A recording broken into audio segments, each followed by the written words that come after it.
마가복음 4장 35절부터 41절까지의 말씀입니다.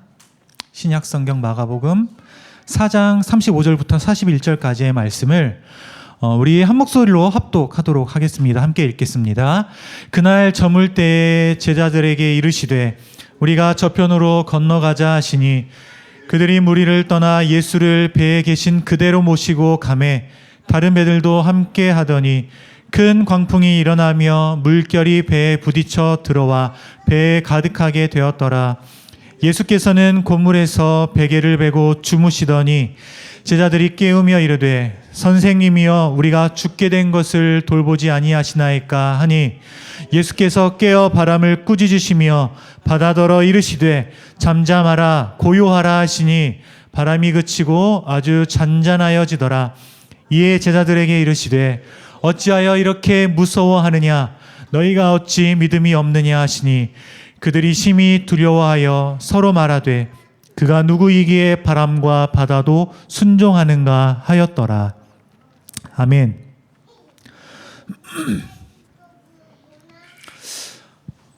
(1971년 1월 23일) 속초공항에서 김포공항으로 향하는 비행기가 상공에서 하이제킹을 당했습니다.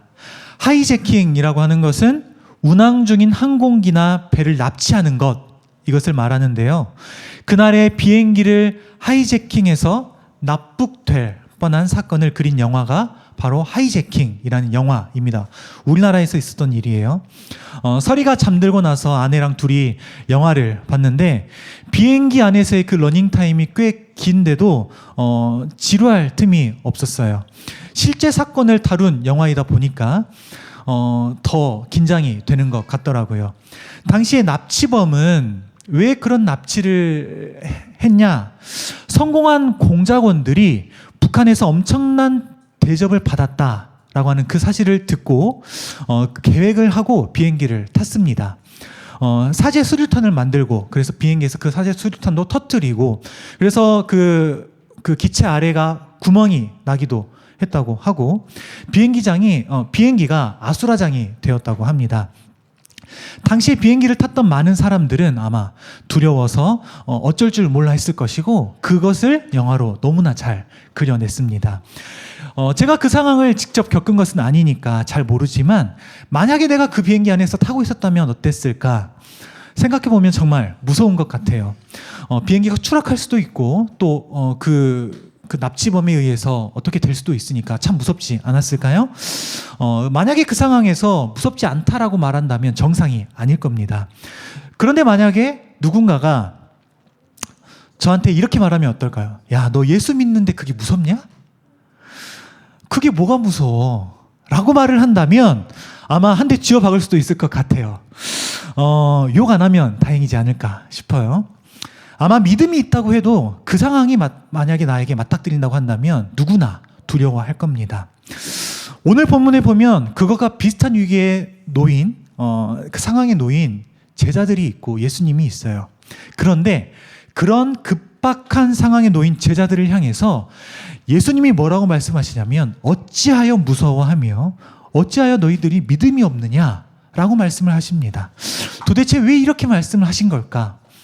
저는 오늘 믿음이 작은 자라는 제목을 가지고 이 본문을 좀 살펴보려고 합니다. 오늘 본문에서 예수님은 많은 사람들 사이에서 여러 가지 비유로 가르치셨다라고 말을 하고 날이 저물매 제자들에게 이 호수를 건너가자 이렇게 말씀을 하셨습니다. 우리가 저편으로 가자.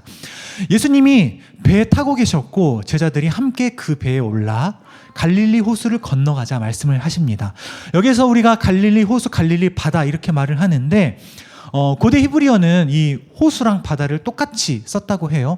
얌이라는 단어를 가지고 둘 모두를 똑같이 바다라고 이렇게 해서 지금 우리가 갈릴리 호수라고 하기도 하고 갈릴리 바다라고 하기도 하는데 이것은 사실 호수입니다. 그래서 지중해를 그들은 큰 바다라고 불렀고 이 호수를 작은 바다라고 불렀어요. 그래서 성경은 바다, 호수 이렇게 혼용해서 쓰는데 사실 갈릴리 호수인 거죠. 예수님은 제자들과 함께 이 갈릴리 호수를 건너가자 하셨습니다. 그런데 이때 큰 광풍이 불었습니다. 큰 광풍이 일어났다 이렇게 성경은 기록하고 정확하게 얼마나 큰 광풍인지는 모르지만 2m까지 파도가 생길 수도 있는 호수라고 합니다. 예수님과 제자들이 함께 타고 그 호수를 건너는데 광풍 때문에 배가 뒤집힐 것 같기도 하고 배에 물이 가득 차서 침몰할 것 같기도 했습니다. 본문에서 제자들이 표현하길 죽게 되었다라고 표현하고 있으니 얼마나 그 상황이 긴박했는지를 우리가 짐작할 수 있죠. 그런데 오늘 본문에서 의아한 것은 이런 상황 가운데서 예수님이 뭐하고 계셨다고 말하냐면 38절에 보니까 고물에서 베개를 베고 주무셨다 이렇게 기록되어 있어요. 고물에서 베개를 베고 주무셨다. 고물은 어디를 말하냐면 배후미를 말한다고 합니다. 배후미. 배의 뒤편에서 예수님이 베개를 베고 주무셨대요. 어떻게 그럴 수가 있을까? 예수님이 배를 타시기 이전에 바닷가에서 배에 오르셔서 여러 가지 비유로 그들에게 비유로 가르치셨다. 그래서 너무나 긴 시간, 날이 저물었다고 하잖아요. 그러니까 너무나 긴 시간 동안 예수님께서 그들에게 비유로 가르치셔서 너무나 힘드셔서 우리가 저도 뭐 해보고 이렇게 설교해보고 또 공연해보고 그래서 아시겠지만 힘들어요. 뭐 30분, 1시간 이렇게 하면 힘들거든요. 그런데 날이 저물 때까지 그렇게 비유로 가르치셔서 힘드셔서 너무나 피곤한 나머지 그 상황에서도 잘 주무셨을까? 아무리 그래도 그렇지 광풍에 배가 뒤집힐 것 같은 상황이잖아요. 물이 배 안으로 많이 들어왔다고 하니까 그 배로 들어온 그 물을 많이 맞았으면 그래도 깨어나지 않았을까? 배 멀미를 해도 몇 번을 했을 것 같고 그 소리가 광풍의 그 소리가 얼마나 요란했을 텐데 그 소리에 깨도 몇 번을 깼을 것 같은데 예수님이 어떻게 그 상황에 잠을 잘 수 있었을까? 제자들은 그런 예수님을 보고 어땠을까요? 예수님이 직접 배를 타고 이 호수를 건너가자 말씀하셨어요. 제자들은 예수님의 말씀에 순종했고 그 배를 타고 건너가려고 했어요. 그런데 예수님은 그런 급박한 상황에서 잠만 자고 있었습니다. 광풍을 만나서 생사의 기로에서 배에 물이 들어오니까 물을 퍼내려고 했을 것 아닙니까? 어부인 제자들은 여러 가지 방법으로 그 광풍에 대처하려고 했을 것이고 물도 퍼내려 했을 것이고 여러 가지로 대처를 했을 텐데 그런데도 광풍으로 인해 배에 물이 들어오기까지 물이 가득하기까지 그 제자들은 어찌할 수가 없었고 예수님은 잠만 자고 있었어요. 제자들은 열심히 그 상황에 대처했지만 광풍이라는 그 자연에 압도될 수밖에 없었습니다.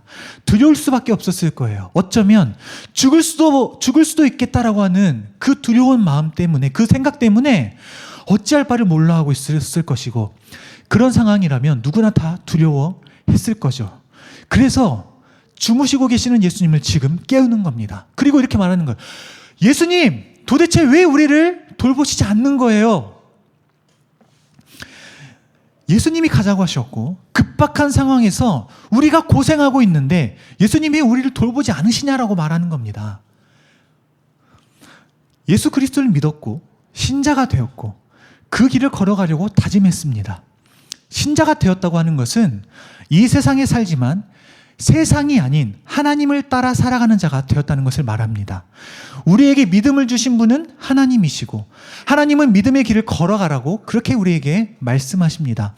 우리는 믿음이라는 은혜의 선물을 받아서 감사함으로 우리의 삶을 살아갑니다. 그런데 그렇다고 하더라도 이 세상에 사는 동안 여러 가지 고난과 어려움이 있을 수가 있습니다. 그때 우리는 애써요. 우리는 그 어려움 가운데 애씁니다.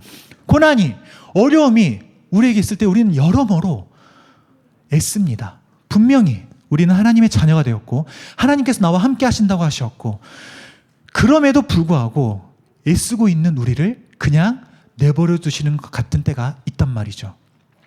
고난이 찾아왔을 때, 어려움이 찾아왔을 때, 내 힘으로 어떻게 안 되는 상황이 우리 눈앞에 있을 때 하나님께서 우리와 함께 하시니까 분명히 하나님께서 나를 지켜주신다고 약속하셨고 하나님께서 나의 아버지가 되신다 이렇게 말씀해 주셨으니까 나는 뭔가 괜찮을 것 같은데 이 상황이 뭔가 좋아질 것 같은데 그런데 아무런 변화가 없을 때 너무나 답답한 것 같단 말입니다.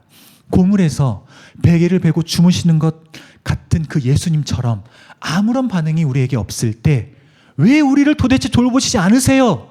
라고 하는 그 묻는 모습, 그 모습이, 그 제자들의 모습이 우리의 모습인 것 같단 말이죠.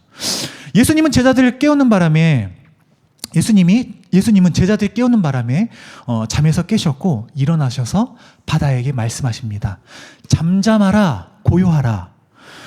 예수님의 말씀에 곧바로 바람이 그치고 갈릴리 호수는 잔잠해졌다. 고요하고 잔잔해졌다. 예수님에게 있어서 이 일은 너무나 간단했어요. 제자들이 너무나 아둥바둥하고 애쓰고 힘쓰고 어려움 가운데 있었는데 예수님께서 일어나셔서 말 한마디 하시니까 이 갈릴리 호수가 잔잔해졌습니다. 너무나 간단한 일이었어요. 바다와 바람은 자연이고 자연은 인간의 힘으로 어떻게 할 수 없는 영역인데, 그런데 참 인간이셨던 예수님은 참 신으로서 바람과 바다를 한마디에 잠잠케 하셨습니다. 이로 인해 예수님은 참 하나님이심을 다시 한번 분명하게 제자들에게 알려주셨어요. 그러니 예수님은 그렇게 하신 이후에 이렇게 말씀하십니다. 내가 너무 피곤해서 잠을 곤히 자느라 너희들이 이렇게 된 줄도 몰랐다. 미안하다. 라고 하지 않으시고 오히려 제자들에게 이렇게 말씀하세요. 너희들이 어찌하여 믿음이 없고 어찌하여 무서워하느냐. 여러분, 예수님의 반응이 좀 너무한 것 같다 생각하지 않으십니까? 지금 큰 광풍을 만나서 곧 죽게 될 지경에 이르렀고, 그래서 제자들은 어떻게든 이 배가 뒤집혀지지 않게 해보려고, 침몰되지 않게 해보려고 노력했는데 예수님 주무시기만 했잖아요. 아무런 관심 없는 것처럼 그냥 주무시기만 했잖아요. 그래서 도저히 안 되니까, 그러니까 예수님을 깨웠는데 왜 무서워하느냐? 마치 핀잔을 주는 것처럼, 믿음이 없다고 혼내는 것처럼 예수님께서 그렇게 말씀하신다면 서럽지 않겠습니까? 예수님 조금이라도 주무시는데 내가 어떻게든 해보려고 했잖아요. 그러면 예수님의 말씀대로라면 제자를 어떻게 해야 되는 거예요? 그 상황에서 제자를 어떻게 해야 예수님께서 잘했다 칭찬하셨을까요? 캄캄한 밤에 호수 한가운데서 지금 큰 광풍이 일어났습니다. 그 상황에서 배에 막 물이 들어와요. 이 배가 침몰될 것 같아요. 제자들 무서워하면 안 되는 겁니까?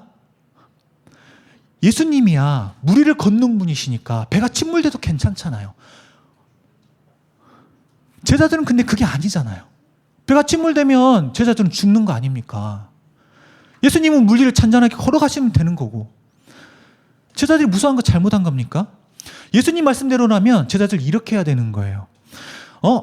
그 광풍이 일어났네? 곧 잠잠해지겠지 뭐. 배에 물이 들어오네? 난 무섭지 않아. 설마 죽게 하겠어. 예수님 나랑 함께 계시는데. 예수님 주무시니까 나도 좀 내 베개 어디 있지? 베개를 좀 베고 자볼까? 여러분, 누가 이렇게 반응할 수 있어요? 지금 당장 죽음이 내 눈앞에 다가왔는데 아주 긴박한 상황에서 이렇게 반응할 수 있는 사람 없을 겁니다. 아무리 큰 믿음을 가지고 있다고 해도 죽음 앞에서 두려운 건 어쩔 수 없단 말이에요. 예수님을 믿지 않아서가 아니라, 예수님이 나와 함께 하신다는 사실을 몰라서가 아니라, 그 죽음이 다가오면 죽음 앞에서 작아지는 게 인간이란 말이에요. 고난이 오거나 질병이 생기면 예수님을 믿어도 한없이 작아지는 것이 인간이란 말이에요. 지금은 천국 가신 저희 할머니가 우리 집에서 믿음의 일대입니다. 믿음의 가정이 할머니로부터 세워졌다고 해도 과언이 아닐 정도로 할머니는 믿음이 참 좋으셨어요. 살아생전에 믿음이 참 좋으셨습니다. 어느 정도였냐면 뉴스에 태풍이 우리나라로 오고 있다, 큰 태풍이 오고 있다라고 하면 그 태풍이 우리나라로 오지 않게 해달라고 기도하신 분이에요. 그래서 태풍이 안 왔어 라고 우리에게 말씀하시던 분이에요. 그 믿음을 아시겠나요? 그런데 할머니가 돌아가시기 몇 주 전에 제가 할머니를 찾아뵀는데 할머니가 저에게 그런 말씀 하시더라고요. 누워 계시면서 눈을 뜬 것도 같고 안 뜬 것도 같고 하시면서 저에게 오라고 하셔서 이렇게 말씀하셨어요. 내가 믿음이 없으니까 나를 위해서 좀 기도 좀 해주라. 천국 가게 나를 좀 위해서 기도 좀 해주라. 이렇게 말씀하시더라고요. 여러분, 할머니가 예수님 믿지 않아서 그런 말씀하셨을까요? 아니에요. 그게 아니라 예수님을 믿어도, 예수님 나와 함께 하셔도 그 죽음 앞에 우리가 서게 되면, 그 죽음을 바로 앞에서 직면하게 되면 한없이 작아지는 게 인간이란 말이에요. 죽음처럼 우리가 어떻게 할 수 없는 상황이 우리 앞에 있게 놓이게 되면 한없이 작아지는 것이 인간이란 말이에요. 마가복음 9장에 가면 예수님께서 말 못하게 하는 귀신 들린 아들을 고쳐준 내용이 등장합니다. 예수님이 그 아들을 데리고 오라고 하시고, 언제부터 이렇게 되었냐 물으세요. 그때 아들의 아버지가 어릴 때부터 그랬습니다 말합니다. 그리고 이어서 22절에 말해요.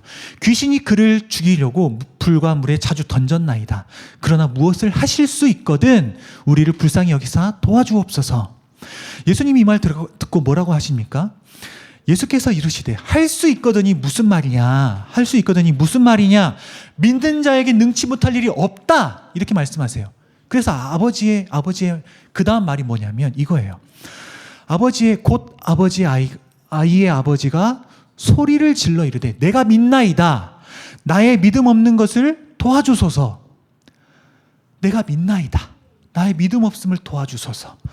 여러분, 여기서 이 귀신 들린 아들의 아버지는 예수님을 믿었어요. 예수님께서 그 아들을 고쳐주실 것을 믿었어요. 그런데 나의 믿음이 적은 것을 도와달라, 예수님께 이렇게 기도하고 있단 말이에요. 여러분, 만약에 예수님의 제자들이 믿음이 없다면 그 상황에서 예수님을 깨웠을까요? 왜 예수님을 깨워요? 그냥 내가 하던 일 마저 하면 되잖아요. 이 배가 어떻게든 그냥 침몰 안 하게끔 내가 열심히 노력해야 되잖아요. 왜 제자들이 예수님을 깨웠냔 말이에요. 왜 우리를 돌보시지 않냐 이렇게 말했냔 말이에요.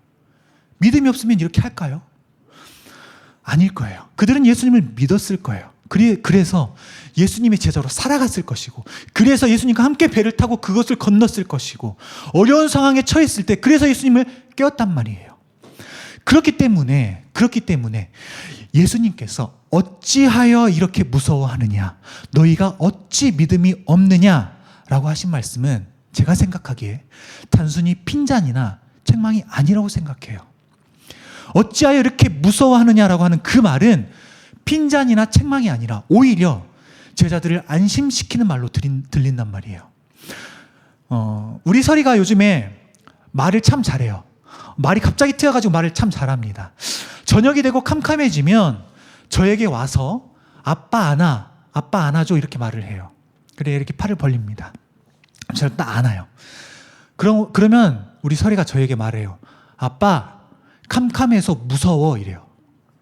캄캄해서 무서워. 그럼 저는 뭐라고 하냐면, 설아, 아빠랑 있으면 캄캄해도 하나도 안 무서운 거야, 이렇게 말을 해요. 서리가 뭐라고 해요?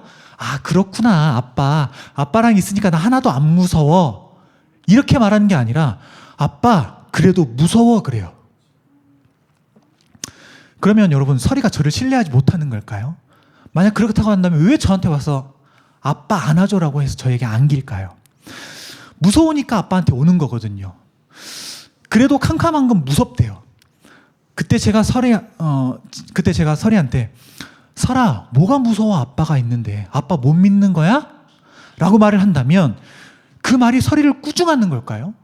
왜 너 나 못 믿어? 라고 서리를 꾸중하는 걸까요? 그 말이 아니라, 설아, 아빠랑 있는데 뭐가 무서워, 아빠 못 믿는 거야? 라고 하는 그 말은 서리를 꾸중하는 게 아니라 서리를 안심시키는 거예요. 예수님은 제자들에게 너희가 이렇게나 믿음이 없어야 내 제자가 될 수 있겠니? 너희들을 도대체 어떻게 하면 좋겠니? 라고 핀잔하고 책망하시는 것이 아니라 제자들을 지금 안심시키고 있단 말이에요. 우리가 예수님을 믿고 예수님께서 분명히 함께 하신다는 사실을 아는데도 불구하고 고난이나 어려움을 우리가 맞이하게 될 때 믿음이 연약해져서 두려운 것은 당연한 거예요. 누구나 두려울 수밖에 없어요. 누구나 그렇지 않겠습니까?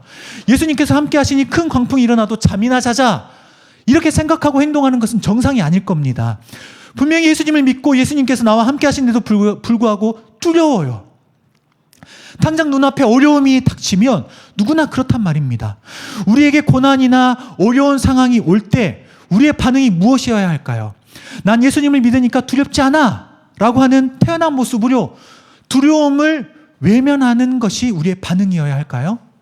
아니면 그래도 내가 예수님을 믿는데 이런 일 때문에 내가 두려운 모습을 보이면 안 되지. 내가 이런 모습 보이면 예수님이 보실 때 너 믿음이 없구나라고 책망하실 것 같으니까 두려움을 외면해보자. 두려움을 잊어보자. 라는 식의 반응을 보이는 것이 우리의 반응이어야 할까요? 하나님이 원하는 게 그런 반응입니까? 저는 아니라고 생각합니다. 오늘 본문이 말하는 바는 어려운 상황이 있을 때 분명히 두렵지만 그렇기 때문에 네가 그렇게 두렵기 때문에 예수님을 찾아라 라고 하는 말씀으로 저는 들려요. 두렵기 때문에 나는 어찌할 수 없기 때문에 그 상황을 내가 어찌 바꿀 수 없기 때문에 그렇기 때문에 예수님을 찾는 것, 그것이 우리의 반응이어야 한다라는 것을 오늘 본문이 말하는 것 같단 말이에요. 어떤 상황에서도 두렵거나 떨리지 않고 모든 상황을 이겨낼 수 있는 강한 믿음이 나에게 있어서 그 믿음 때문에 모든 상황을 내가 초월하고 당당하게 그 상황을 맞이하고 받아들이고 그런 강한 믿음이 우리에게 필요한 것이 아니라 예수님을 분명히 믿지만 내가 예수님을 분명히 믿고 예수님께서 나와 함께 하신다는 사실도 내가 믿지만 어려움이나 고난이 닥칠 때 그때마다 우리는 약하고 우리의 믿음이 또 약하기 때문에 그래서 예수님을 내가 또 찾고 내가 예수님을 또 필요로 하는 것, 그것이 오늘 본문이 말하는 바인 것 같고 신앙인의 올바른 자세인 것 같아요. 예수님, 저에게 이런 문제가 있습니다. 저에게 이렇게 감당하지 못할 문제가 있어요. 해결되지 않는 문제가 있습니다. 저에게 이런 어려움이 있는데 저 너무 두려워요. 저 어떻게 해야 될지 모르겠어요. 저 좀 도와주세요. 이렇게 고백할 때 예수님은 그런 우리를 향하여 내가 여기 있는데 왜 무섭니? 너 나 믿지? 라고 안아주시는 예수님이 우리에게 필요한 것 아닙니까? 그렇기 때문에 예수님을 분명히 믿는 우리는 이렇게 고백하는 겁니다. 주님, 저에게 믿음이 없어요. 그래서 또 무서워해요. 또 두려워요. 그러니 저와 함께 해주세요. 여러분, 이 고백이 주를 믿는 우리의 고백인 겁니다. 말씀을 정리합니다. 우리는 세상을 살며 수많은 순간을 맞이합니다. 때로는 기쁘고 즐겁고 행복한 것 같은 순간들도 있지만 그런데 또 한편으로는 괴롭고 힘들고 우리는 어찌할 수 없는 어려운 상황들을 또 맞이하기도 합니다. 그때 모든 상황과 환경을 이길 만한 흔들리지 않는 강한 믿음 때문에 전혀 요동하지 않고 평온한 마음을 유지할 수 있는 것, 그것이 중요한 것이 아닙니다. 예수님 왜 필요합니까? 그런 믿음이, 그런 강한 믿음이 우리에게 필요한 게 아니에요. 그런 상황에서 제자들이 그랬던 것처럼 우리가 해야 할 일은 예수님을 찾아야 하는 겁니다. 우리에게 필요한 것은 흔들리지 않는 강한 믿음이 아니라 흔들리지 않으시는 나의 주, 나의 하나님이라는 거예요. 우리가 우리 스스로를 향해 믿음이 작은 자입니다라고 고백할 때 우리는 비로소 예수님을 더욱 붙잡을 것이며 예수님은 그런 우리를 향해 어찌하여 이렇게 무서워하느냐, 어찌 믿음이 없느냐라고 우리를 안심시키실 것이고 우리를 안아주실 것입니다. 여러분, 우리에게 믿음이 없는 것 같아도 우리의 믿음이 한없이 작고 약한 것 같아도 여러분 그래도 괜찮습니다. 왜냐하면 그것을 아는 그때 우리가 진정으로 예수 그리스도를 붙잡을 수 있기 때문입니다. 믿음의 강함을 기도하기보다 믿음의 약함으로 인해 예수 그리스도를 더욱 붙잡는 우리가 되기를, 우리 도복 공동체가 되기를 예수님의 이름으로 축복합니다. 함께 기도하겠습니다.